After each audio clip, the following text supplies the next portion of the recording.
Hi, and welcome back to the Travel Coach Network podcast. It is I, Sahar Rosevor, the founder of the Travel Coach Network and the creator and instructor of the Travel Coach Certification Program. This is the very first episode of a new series called Tales from the Travel Coach Approach. And today's episode is going to be all about transformative travel. I'm starting this series to share personal stories of my 84-country adventure around the world and how the travel coach approach and the structure to it apply to my different stories.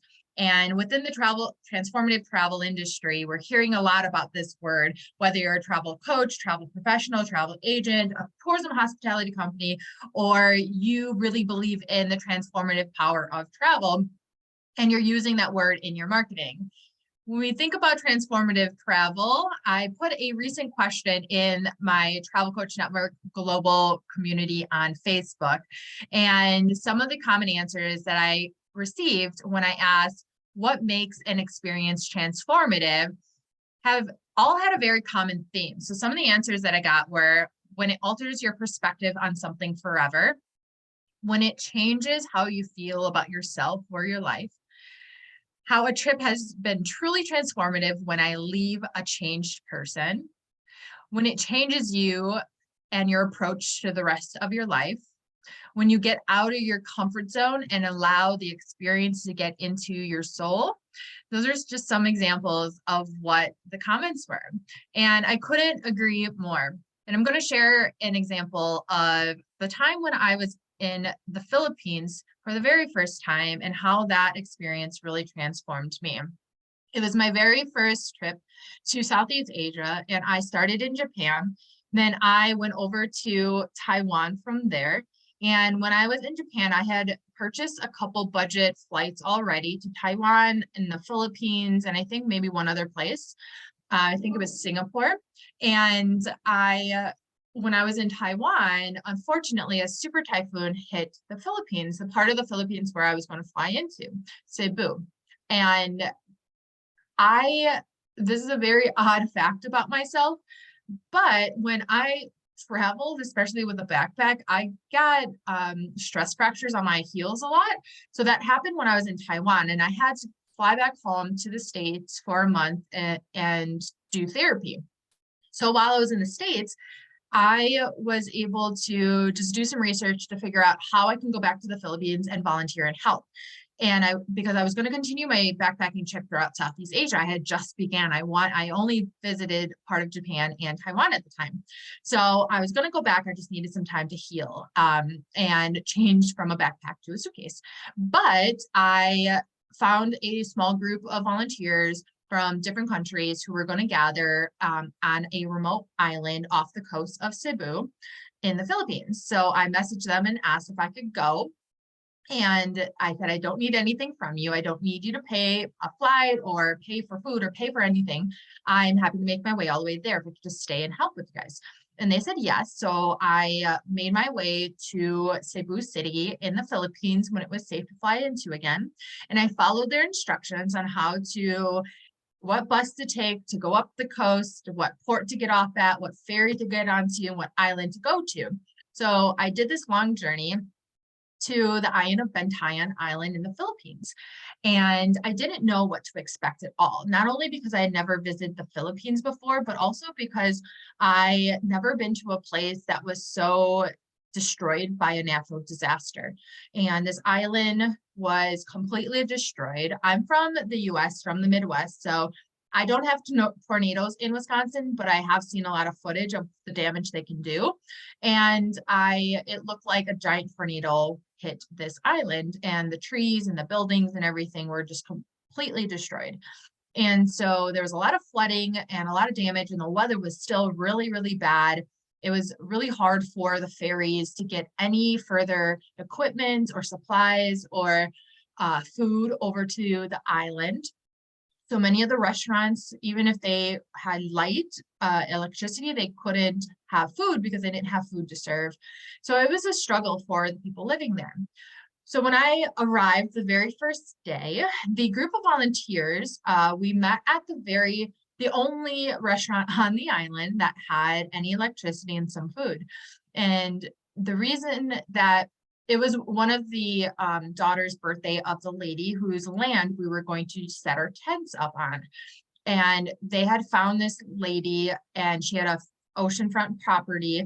And they said, when they first approached her, the volunteers, and said, if we fix up your property and your fence and everything, and we pay you to cook breakfast, lunch, and dinner for the volunteers, could we also use your outdoor beachfront property to set up our tents?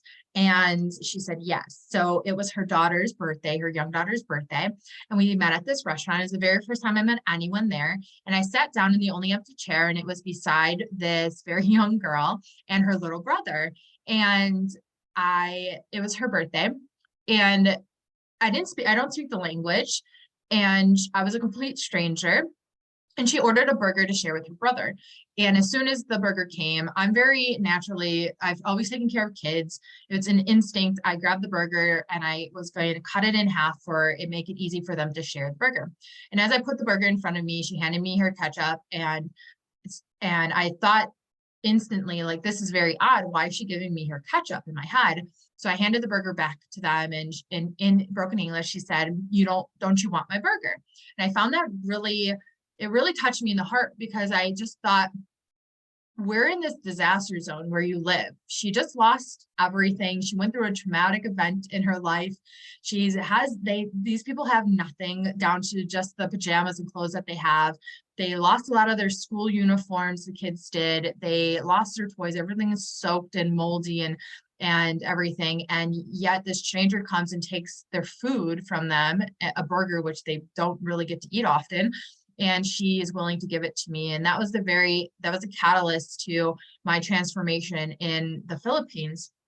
And the whole time that I was there, I was in this place where you would assume that people who have gone through what they've gone through, and they've lost almost everything in their homes and everything too, that they would have a bit of animosity and bitterness towards these Europeans or people from the States who come over to try to help. And yet they embraced us and were so kind and giving and willing to. They wanted to give us shelter. They wanted to invite us into their homes. They wanted to feed us and cook for us all the time. On the days we did a variety of things, it was hard in the first couple of weeks to do anything because the weather was so bad and there was a lot of severe flooding. So we actually didn't get to set our tents up on the beach. And when we finally did, they got swept into the ocean by the tide every day. But we slept on a tile floor in a building that someone let us stay in. And so different volunteers got to stay at different Filipino families' homes who invited them in, and they essentially kind of adopted them like their own. And they would throw festivals for us. They would do dance shows for us. They would have dancing events where they invited us. They were just so appreciative. And some of the things that we got to do to help were cleaning debris from the schools. We focused a lot on the schools, and this is why the organizers of this group of volunteers chose this island, was because it was a school, an island that had a lot of schools and a lot of elderly on it. So a lot of farmers on the inland of the island, and very, very minimal tourism, if anything. And there were people living in trees. And it was just very heartbreaking, but yet the smiles that were on their faces and the joy and the laughter and the fact that they could take this experience and really make an impact and show that, hey, it doesn't really matter what you have in life. If you have your health and your safety and your family, and that's really all that matters. Material things don't matter, and they never mattered in the first place, because again, these people didn't have very much to begin with.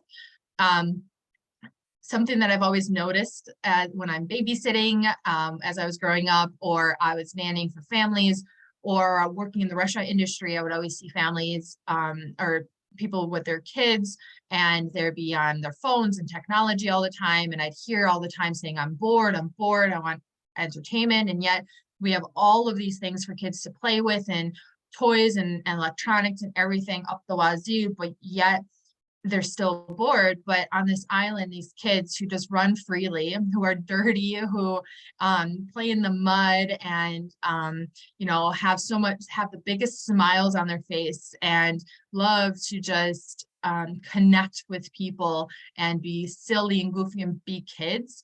And it really showed me what matters as, for children, being outdoors and being outside and being curious about different people and embracing different types of people. And so this is an experience that really opened my eyes to what matters to me in life, what doesn't, what I'm grateful for having, what I'm grateful for not having in my life or my home country. And this is just one small example of how different destinations around the world, different cultures and people around the world can really transform who you are. And so when we go back to thinking about using this term transformative travel, if you're a hospitality and tourism company or professional or travel coach or travel agent, and you're using the terms transformative travel, I want you to truly define what that looks like and means for your ideal travelers. Because yes, a transformation looks different for everyone, and everyone's desiring a different experience and different change in their life. But if we're going to use those words, we have to make sure a meaning stays behind it, so that expectations don't fail, because we do understand how powerful travel can be on who we are and our lives and our perspectives and our well-being and our personal lives and our professional lives and more. So I want you in your business to identify what a transformative travel experience looks like and means to your brand, in your services, and to and for your ideal clients. And I want you to reach out and join us in the Travel Coach Network global community and share what a transformative travel experience means and looks like to you. So be sure to follow us on Instagram at the Travel Coach Network and visit us on thetravelcoachnetwork.com. Come give us a hello in our Facebook TCN Global Community. The link for that and the free beginner's guide to travel coaching are in the show notes as always. And if you know anyone who'd be interested in travel coaching, be sure to send them our way for a podcast. If you're interested in being a guest on our podcast, please do reach out. We truly appreciate all of you. And until next time, my fellow wanderers, bye for now.